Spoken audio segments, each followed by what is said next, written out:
The financial freedom, especially as a woman, especially as a mother, the location freedom, the ability to just get up and change my location. For sure, this should have been out of reach for a 20-something, early 20-something single mother in the early 2000s.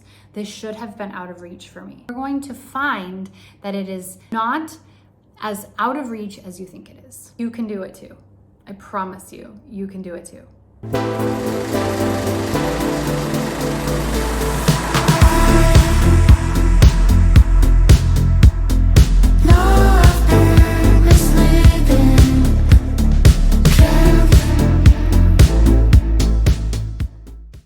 I want to talk to you today about my remote income story, like how I got from where I was as like a struggling single mom working 9 to 5s like everybody else to where I am now, which is a 42-year-old empty nester who goes wherever I want to, works remotely, and splits my time currently between Albania and Italy, okay? I want to tell you the story because I think people feel like this lifestyle is further off from them than it needs to be. And I want to show you that if I can do it, you can do it too, okay?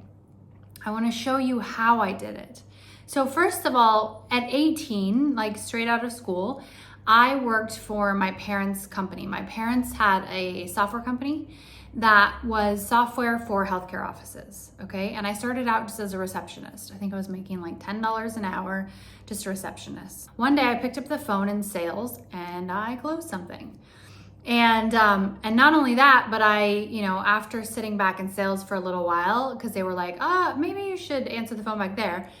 I realized like, hey, you could be making money here and you're not. Like, you're just leaving it on the table. So why don't we do this sort of promotion, this sort of whatever, and make some money? And it worked.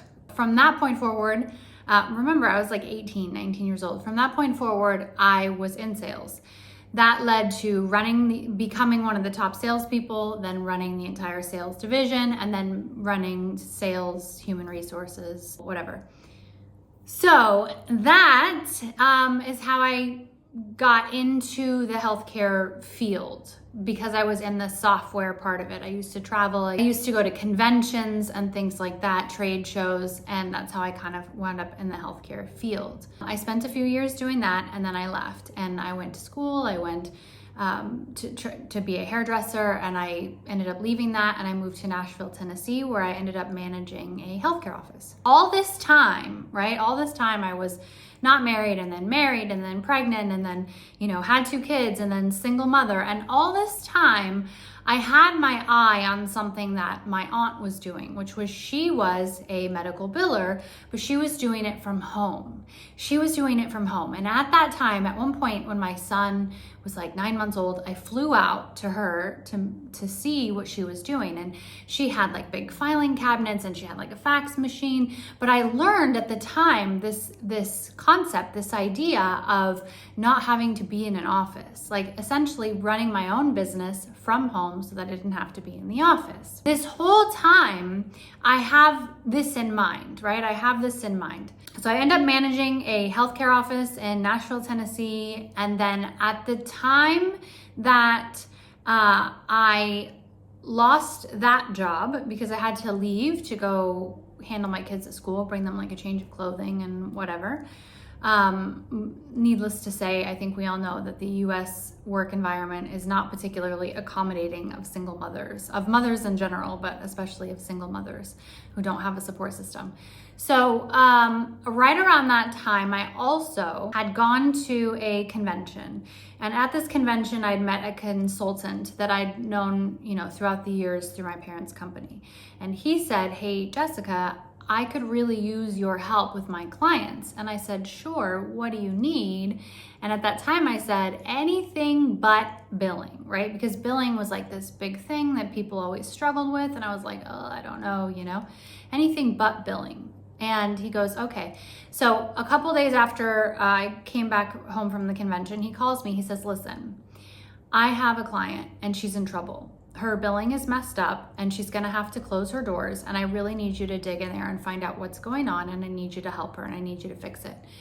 And at that moment, even though I'd said anything but billing, I knew that I had had this idea in my mind from previously about having this billing service. And I'm like, okay, this is here for a reason, right? This is here for a reason. So I said, okay, I'll help her.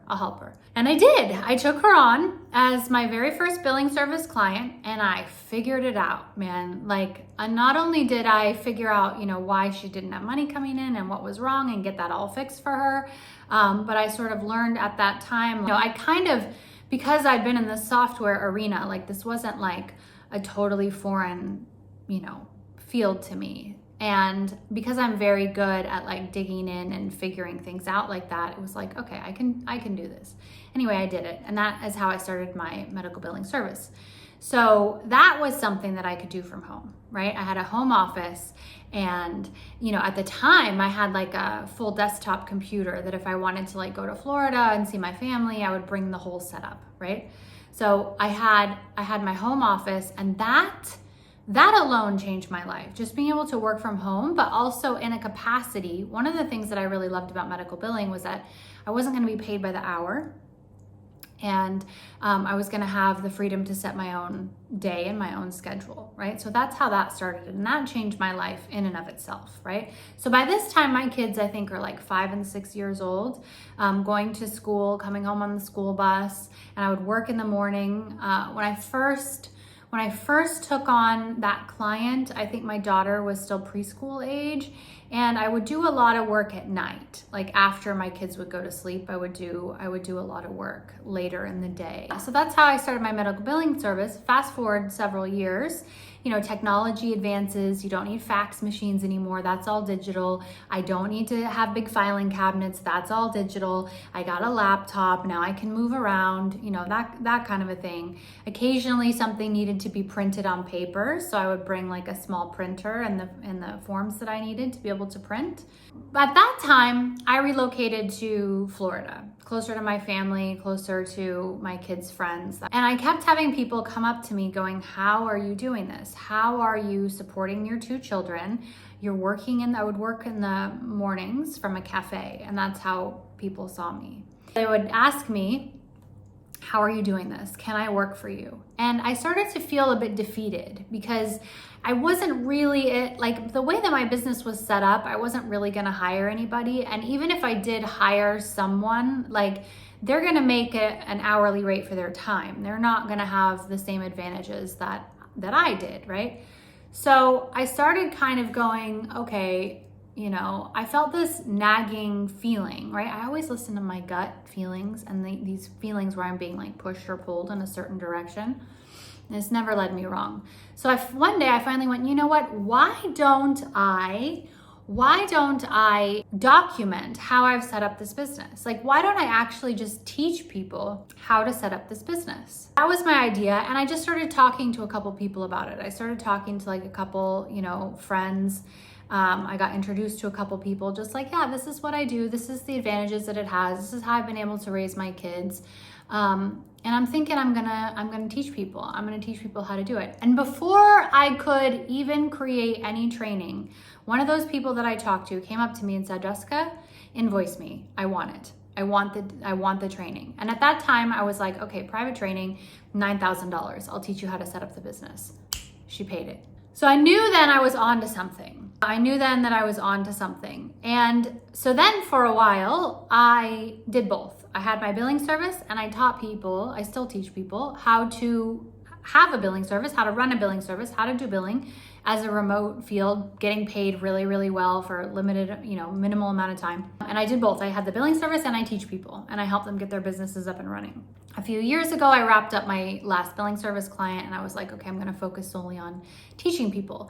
And then the next evolution from there came, and that evolution was, okay, wait a second, like, look what you just did. Like, you just took a skill that you had, a field that you were in, and you pivoted out of that field, but in a capacity where you have even more freedom and even more flexibility. Because now, when you sell, years later, the training is all recorded. I have mentors set up underneath me that work with people. Like, I don't hardly have to do anything. happening, right? I keep it updated. I, keep my my pulse on everything that's happening, and I, engage in my Facebook group and whatever, but I really have very little that I have to do. So then the next evolution became, wait a second, you just pivoted out of being the person that has to deliver the service to somebody that teaches people how to deliver the service, to somebody that consults regarding the service. And that opened up even more freedom. And I realized that I had a very specific formula that I have applied that made that work, right? Because you'll notice a couple things. One is that I'm pretty much hands off at this point. Two, I never thought too small. The first client in that regard I ever had was $9,000, and now I charge more. Okay, I never thought too small. I thought, first of all, I understood the value of what I was doing. Really understood the value of what I was doing, and truthfully, it's still underpriced for the value of what I'm doing. However, I didn't start out with too small of a concept of the value that I was delivering. That's one thing.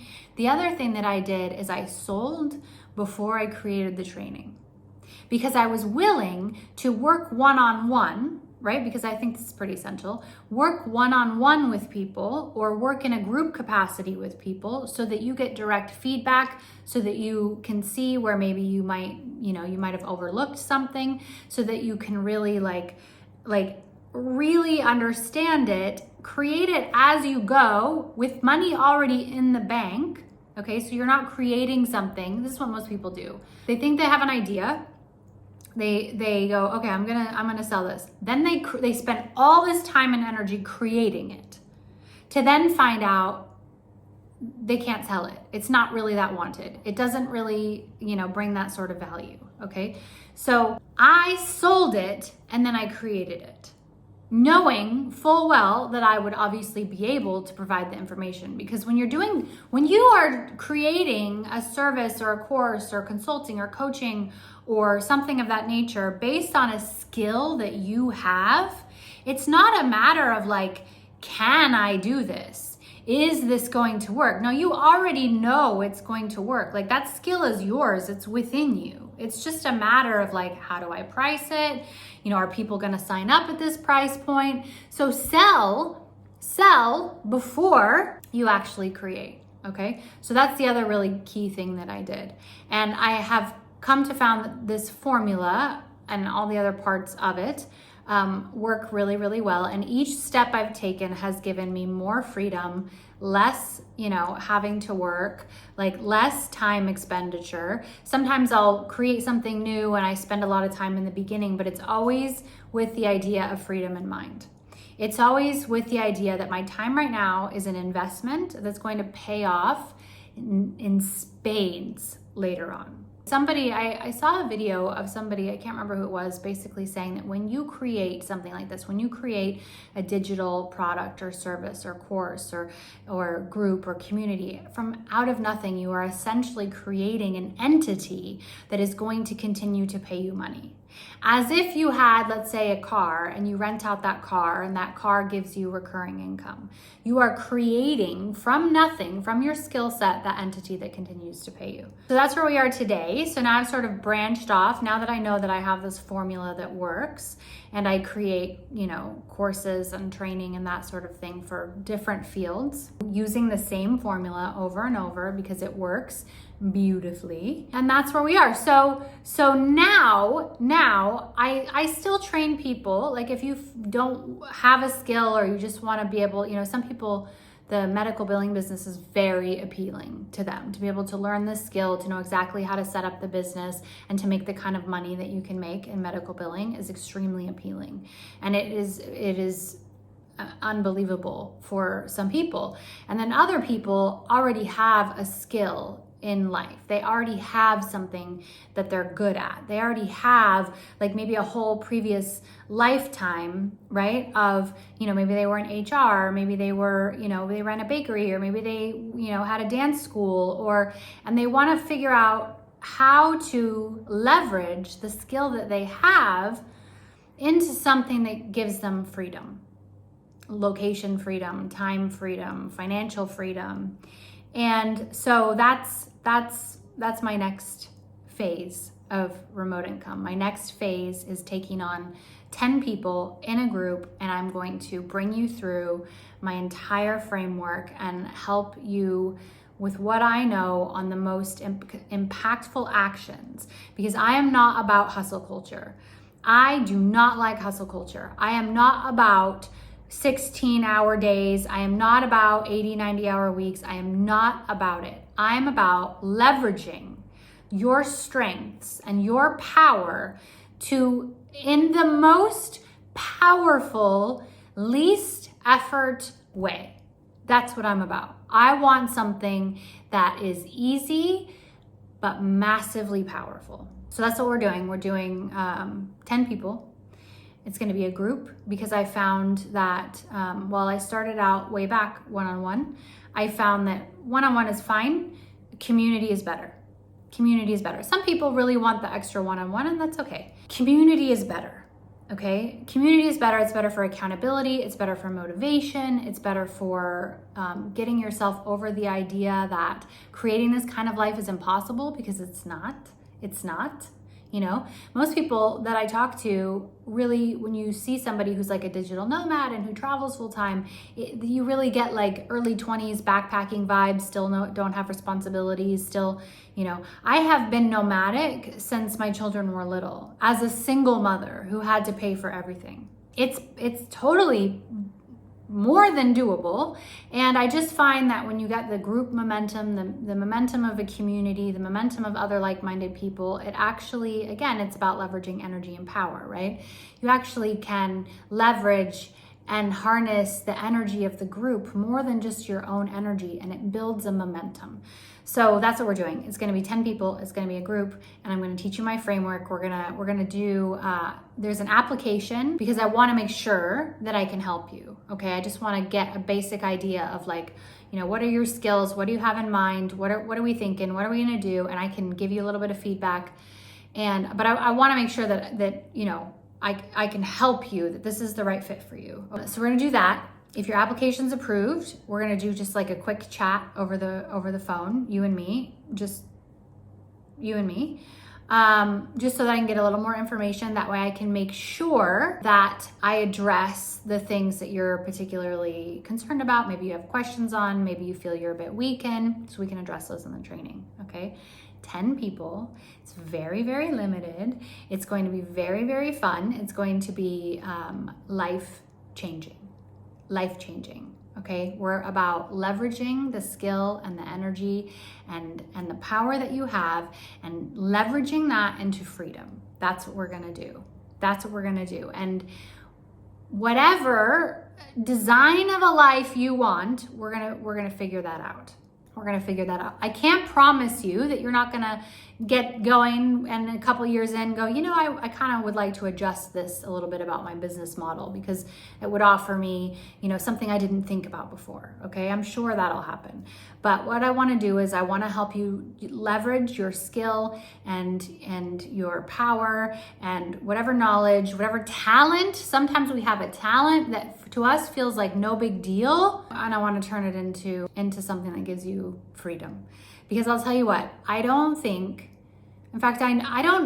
even know what my life would have ended up like if I hadn't figured this out. I mean, I don't know that there would ever be a path where I didn't figure it out, just because that's kind of my nature. Like I'm just sort of a bit, you know, contrarian. I don't tend to agree with like what everybody else thinks, and I am so unbelievably desperately needy of freedom that I'm not sure that there ever would have been a different path, really. Like I probably would have figured it out anyway. But I'm telling you, like the financial freedom, especially as a woman, especially as a mother, the location freedom, the ability to just get up and change my location. I'm gonna go to Italy in a few days. I'm in Albania right now. I'm gonna go to Italy in a few days. The ability to just change my location, and the ability to have a framework. And this is what has taken me, it's been since, well, my kids were born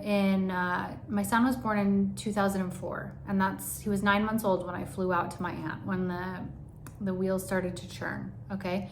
So it's taken me over 20 years. This is 20 years of refining, of knowledge, of figuring out how to do this in a way that is not difficult, in a way that aligns with your strengths and what you are good at. So that's my story. That's how I got here. That's my background. And if this girly, frilly actress, singer, like artistic type can do this, can take something like medical billing and turn it into freedom, turn it into like a really beautiful life, you can do it too. I promise you, you can do it too. And I will say one other thing, something that I learned and doing this in this group capacity. A lot of our reality is just shaped by what we're told. It's just shaped by the information that we've been fed, right? And when you start down this path, like you might feel like the chances of you attaining this kind of freedom are minimal. But you start down this path, and the more I kind of look at it like you're in a video game, and as soon as you load the screen, as soon as you look at it, like everything lights up and comes to life, right? So the more you look at this path, the more the possibilities start to light up and come to life. I was talking to my nephew who just graduated high school, and we were talking about, different career things that he wants to do. And I mentioned utilizing social media or, doing something on social media. And he immediately, this is somebody who's been raised like without devices, without whatever, was like, yeah, but come on, who's actually ever successful at that? And I turned to him and I said, well, I am. I have 100,000 followers on TikTok. And his jaw dropped, and you could see that like rule that he had, that firm reality start to crumble, because here is his aunt this whole time. He's believed this because that's what he's been told, and it's not true. So the more that you just look down a certain path and you begin to like examine and you begin to communicate and you begin to talk to other people who are also looking down that path, it's almost like your path starts to light up like a video game, and all of a sudden you're like, oh, no, I'm doing this. Like, this is very real. Like, I can absolutely do this. My number one thing that I do that is successful anywhere is the second that I get that gut feeling, the second that I get that like flutter, that little bit of hope, that little bit of like, ooh, maybe this is something. Even if it feels totally out of reach, I start to associate with it. I start to talk to it. I start to show up in places where that might be. I start to Google search about it. I start to do all these things that start to light up that path for me, that like a video game sort of make it all come to life. And every single time I realize it's not as far out of reach as I thought it was. Even if right in this moment you feel like it's out of reach, I'm here telling you as someone who for sure it should have been out of reach for. For sure this should have been out of reach for a 20-something, early 20-something single mother in the early 2000s. This should have been out of reach for me. It really, really should have, okay? But you have this idea, and no matter how disconnected reality from your idea is, I want you to start to light up the path in gentle ways. First of all, you're watching this video, so that's a good start, right? Google search, go on AI, ask AI, start to acquaint yourself with this world. Fill out my application, follow me on Instagram, DM me. Do you know what I'm saying? Start to interact with this world, with this reality, and you are going to find that it is not as out of reach as you think it is. Okay. That's all I have for you today. Thanks for being here.